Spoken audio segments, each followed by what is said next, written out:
বাড়ির ভেতরে জল, বাড়ির বাইরে জল, চারিদিক শুধুই জল থই থই।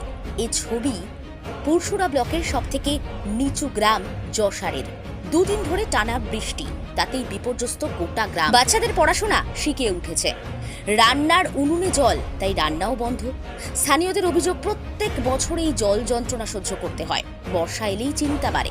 বারবার পঞ্চায়েতকে, বিডিওকে জানানো হয়েছে, কোনো সুরাহা হয়নি। শনিবার যশার গ্রামের মানুষের সমস্যা জানতে উপস্থিত হন পুরসুরা পঞ্চায়েত সমিতির কর্মাধ্যক্ষ বসুদাম মণ্ডল। কি বলছেন তিনি? বৃষ্টির কারণে জমে থাকা জল কিভাবে নিকাশ করা সম্ভব, সেই নিয়ে স্থানীয় তৃণমূল নেতাকর্মী ও চিরাডাঙ্গি পঞ্চায়েতের সদস্যদের নিয়ে বৈঠক করলেন তিনি। কি বলছেন তুলে ধরলাম আপনাদের জন্য। স্থানীয় মানুষ থেকে তৃণমূল নেতা বসুদাম মণ্ডল, সকলের বক্তব্য নিউজ বাংলাদেশের পর্দায়। দেখা যাচ্ছে যে যশার গ্রামে আপনার বাড়ির ভেতরে জল ঢুকে গেছে, কি বলবেন? কি এটা 12 মাসে দেখি এরকম মাছ এর সময় ঠিক করে না।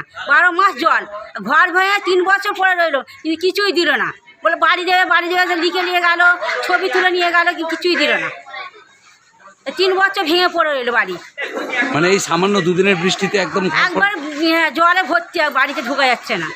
12 লোকের বাড়িতে আছি, রান্না করছি লোকের বাড়িতে, খাচ্ছি। ছোট ছোট বাচ্চা, মেয়ের বাচ্চা হয়েছে, একটা ছোট বাচ্চা নিয়ে বাড়িতে রয়েছি। পরের বাড়িতে আছি। কি নাম আপনার? আমার জাহানারা বেগম। এটা কোন গ্রাম? যশার। বয়স্ক ডাক্তার ডাকতে যাচ্ছি, আসছে না ডাক্তার। এই পানির জন্যে মানে এই 1.5 মাস 2 মাস ধরে এইরকম হয়ে রয়েছে। মায়ের খুব শরীরটা খারাপ, আপনারা কিছু একটা তাড়াতাড়ি ব্যবস্থা করুন যাতে শরীরটা ভালো হয় আমার মায়ের। হ্যাঁ, নিয়েও যেতে পারছি না আর আসতেও পারছে না। এই পানিটার তাড়াতাড়ি একটু ব্যবস্থা করুন। মানে এটা কতদিন ধরে? এইটা মানে 1.5 মাস 2 মাস ধরে এইরকম, মানে যেই থেকে বর্ষা নেমেছে সেই থেকেই এইরকম হয়ে আছে। মানে পানি একদম বেরোচ্ছে এই বিষয়টা আপনারা পঞ্চায়েতের প্রধান বা হচ্ছে বিডিও হ্যাঁ, সাহেবকে সবাইকে জানানো হয়েছে, মানে কিছু ব্যবস্থা হচ্ছে না। এবার আপনারা আসছেন, দেখুন ব্যবস্থাটা যাতে তাড়াতাড়ি হয়, একটু দেখুন করুন।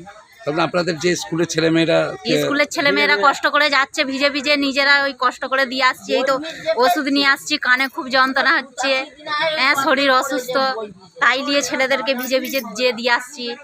মানে বাজার টাজার সব কষ্ট করেই করতে হচ্ছে। ওই কোনো রকমে রয়েছে, পানি এই 1 কোমর করে, এতটা করে পানি, ছেলেদেরকে কষ্ট করে ভিজে ভিজে দিয়ে আসছি, যাচ্ছে স্কুল। হ্যাঁ, আপনারা আসছেন তাড়াতাড়ি যেতে।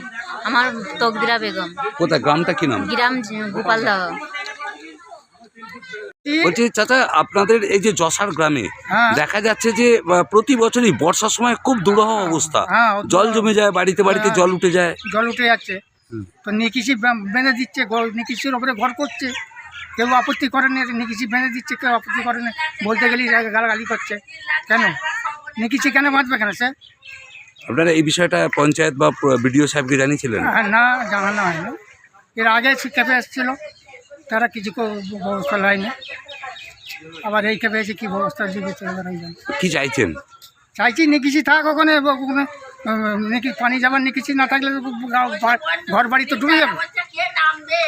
কি নাম আপনার? আমার নাম মুন্সি যাব। এটা কোন গ্রাম? এটা যশার। দেখবে চলুন কি অবস্থা, এসব পানি ভিজে ভিজে রান্না খাওয়া, উসরাই তো জল। তাহলে আমরা কি করে থাকবো? আমাদের ছেলেদের সব অসুখ হয়ে গেছে, ফুসা ঘা হয়ে গেছে চলে। যার জন্য আমরা বলছি, না আমাদের বলা দরকার, সবাই সুখে থাক, শান্তিতে থাক। আমার ঘর সব বসে যে সব ফেটে গেছে, তাহলে এগুলো কি করে বলুন তো আপনারা? মানে এটা কি সারা বছর না বন্যার সময়? বন্যার সময়, এই বর্ষাতে, পুরো বর্ষায় একবার। আমরা তুমি কত উঁচু করেছি, আপনি আমাদের বাড়ি চলুন না, দেখে আসবে চলুন।